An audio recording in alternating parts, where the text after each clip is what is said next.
Hi guys, physics bye Melinda YouTube channel में आपका स्वागत है। आज अपन पढ़ेंगे पीएमटी तथा जेई में जितने भी क्वेश्चन आए हुए हैं जो एग्ज़ाम में पूछे गए हैं उनके बारे में स्टडी करेंगे। तो क्वेश्चन आपको बोर्ड पे दिख रहे होंगे। क्वेश्चन नंबर फर्स्ट की अगर बात करें तो क्वेश्चन नंबर फर्स्ट पढ़िए बोर्ड पे आप। क्वेश्चन नंबर फर्स्ट है, एक सर्किट दिख रहा है आपको। इस सर्किट में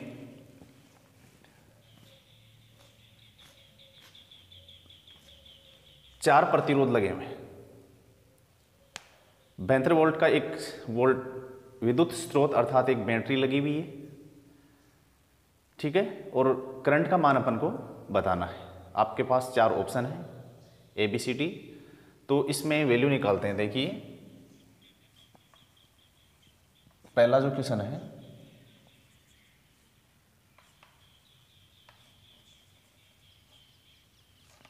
बोर्ड पे लिख देता हूं मैं। ये इसका वोल्टेज 72 वोल्ट,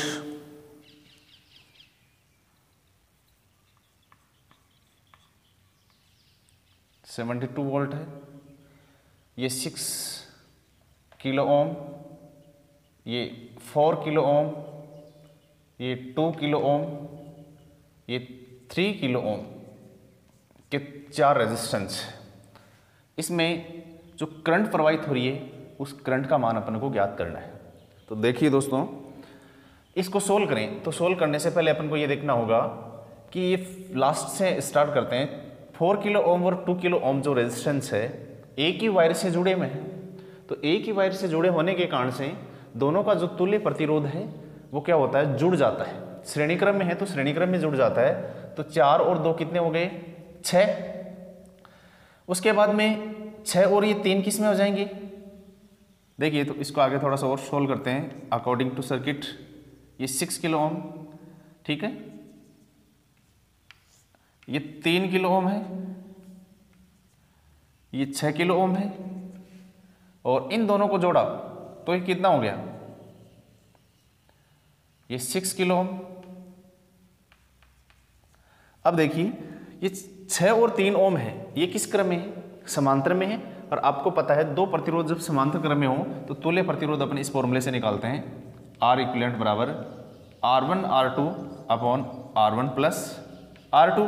तो ये कितना हो गया, 6 इंटू 3 अपॉन 6 प्लस 3 कितना हो गया, ये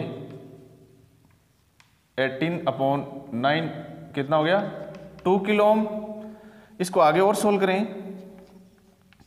तो ये 6 किलो ओम है, इधर से इनकी वैल्यू आई है 2 किलो ओम, और ये कितना है, 6 किलो ओम है। और कितने वोल्ट की बैटरी लगी हुई है, 72 वोल्ट की, ठीक है। जब अपन को विद्युत धारा निकालनी है, जब इस सर्किट में विद्युत धारा जब अपन को निकालनी है तो अपन क्या करते हैं, ओम के नियम के अनुसार I इज इक्वल टू होता है V अपॉन R। R ये टोटल है तो R इक्विवेलेंट, V कितना, 72 वोल्ट की बैटरी लगी हुई है। तुल्य प्रतिरोध कितना, देखो ये तो 6 था, इधर से सोल्व किया तो 2 किलो ओम आया। 6 और 2 कितना हो गया, श्रेणी क्रम में होने के कारण से जुड़ जाता है। 6 और 2 कितना, 8 का जब यहाँ से डिवाइड करते हैं तो कितना हो गया, 8 किलो ओम है, 8 किलो ओम है। तो इसको ओम में अगर अपन चेंज करें तो कितना हो गया, 72 अपॉन 8 इंटू 10 टू पावर 3।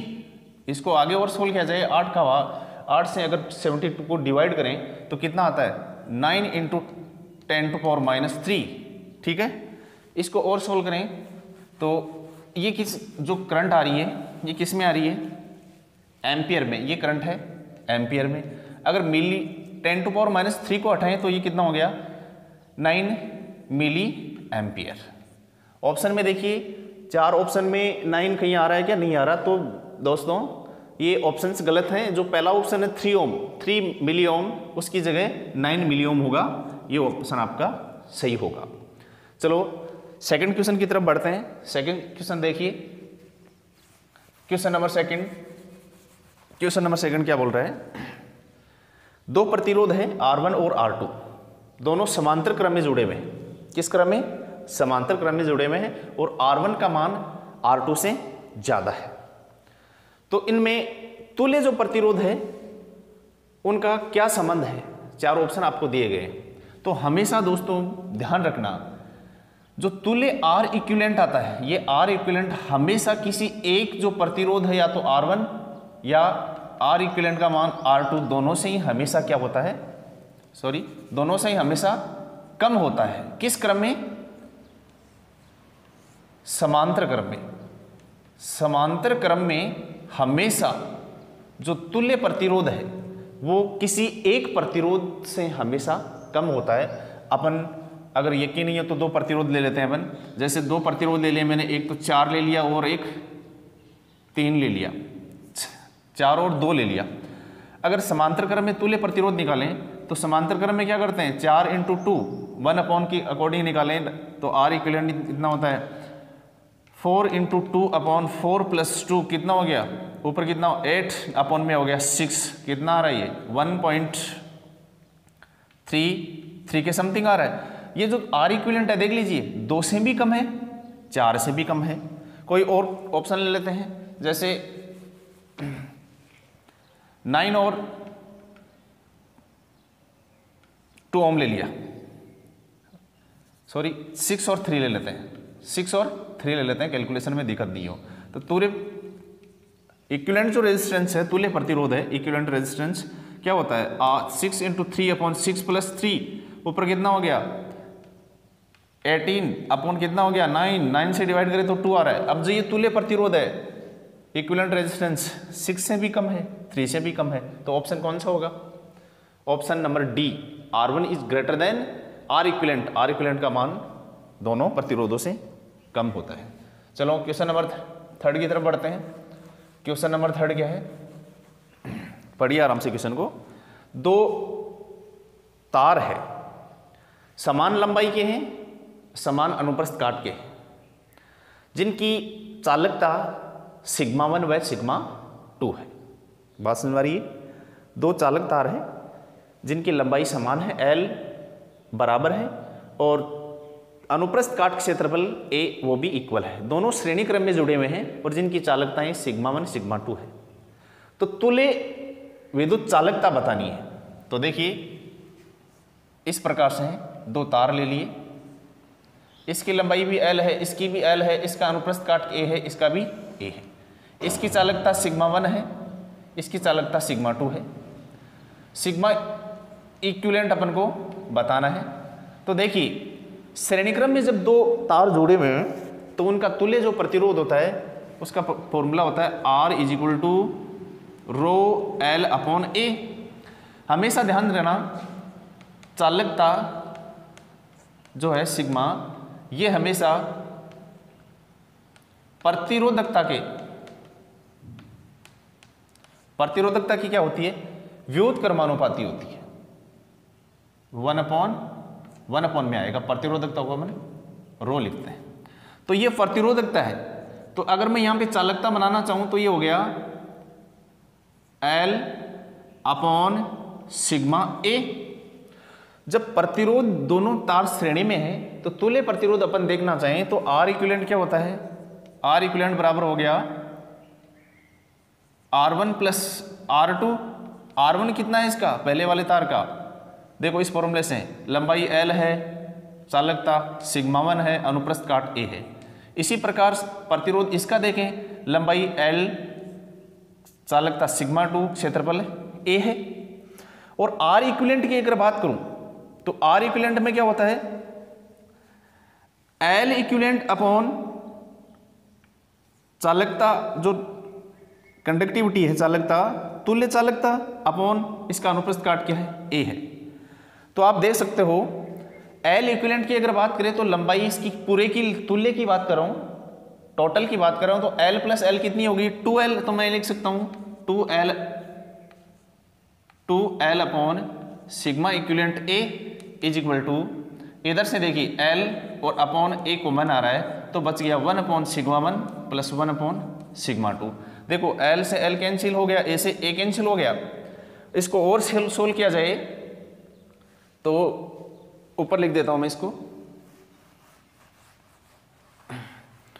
और अगर सोल्व किया जाए तो क्या बनेगा, देखो 2 upon sigma equivalent is equal to बन जाएगा, एलसीएम आ जाएगा इसका, क्या क्या होगा सिग्मा 1 सिग्मा 2, ऊपर कितना बचेगा सिग्मा 1 प्लस सिग्मा 2। अपन को सिग्मा इक्विवेलेंट निकालना है तो सिग्मा इक्विवेलेंट कितना हो जाएगा, यही लिख देते हैं। सिग्मा इक्विवेलेंट होगा, देखो क्रॉस मल्टीप्लाई से sigma equivalent is equal to होएगा 2 sigma 1 sigma 2 upon sigma 1 plus sigma 2। ये तुल्य चालकता होगी, equivalent conductivity of series combination. Option कौन सा है, ऑप्शन देखिए आप इसमें, इसका option number D option C होगा इसका। चलो नेक्स्ट 4th नंबर क्वेश्चन की तरफ बढ़ते हैं। 4th नंबर क्वेश्चन है, ये सब देख लीजिए कौन कौन सी एग्जाम में आए हुए हैं, इसके सामने मेंशन किया हुआ है। क्वेश्चन नंबर 4 क्या है, एक चालक तार है जिसकी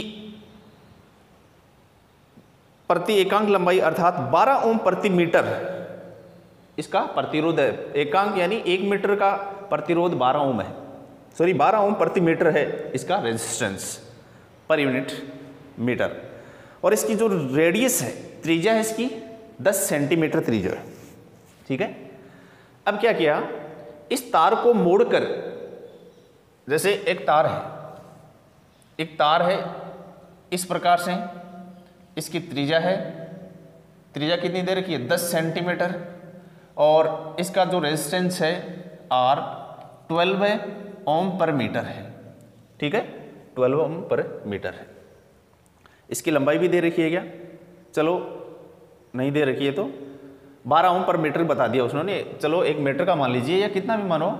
अब क्या बोल रहा है, इसको मोड़कर, इस प्रकार से मोड़कर एक वर्त बना दिया और 2 बिंदु शो कर दिए यहाँ पे A और B। अब देखिए अगर टोटल इसकी लंबाई L है तो ये कितनी हो जाएगी L/2, ये L/2 हो जाएगी, ठीक है। हमेशा ध्यान रखना जो प्रतिरोध होता है ρL/A लंबाई के समानुपाती होता है। जैसे पहले लंबाई L थी, प्रतिरोध 12 ओम है, अब यहाँ पे जब लंबाई आधी कर दोगे तो L/2 प्रतिरोध आधा हो जाएगा, लंबाई L/3 करोगे तो L/3 यानी 1/3 ओम हो जाएगा, ठीक है। तो देखिए टोटल का 12 ओम प्रतिरोध है तो क्षेत्रफल इसका चेंज नहीं हो रहा, अनुप्रस्थ काट क्षेत्रफल सेम है, तो पूरे का 12 ओम है तो इसका कितना हो गया 6 ओम, इसका कितना हो गया 6 ओम। इस बिंदु और इस बिंदु के बीच इक्विवेलेंट रेजिस्टेंस कैलकुलेट करना है तो आप देख सकते हो दोस्तों, ये वायर और ये वायर दोनों किस क्रम में, क्योंकि ये पॉइंट अलग हो गया और ये पॉइंट अलग हो गया, दोनों समांतर क्रम में, और समांतर क्रम में होने के कारण से इसका इक्विवेलेंट रेजिस्टेंस निकालें तो R इक्विवेलेंट कितना हो जाएगा 1 अपॉन समांतर क्रम में 1 अपॉन R2, 1 अपॉन R1 कितना है, देखिए ऊपर वाले का 6 प्लस इसका भी 6, कितना हो गया आप सोल्व कर सकते हो, यह कितना हो गया 6 एलसीएम आ गया, ऊपर कितना हो जाएगा 1 + 1 कितना हो गया 2/6, ठीक है। और यहाँ से R इक्विवेलेंट डायरेक्ट लिख रहा हूँ मैं, 2/6 यानी 3 ओम इसका रेजिस्टेंस हो गया। बात क्लियर है।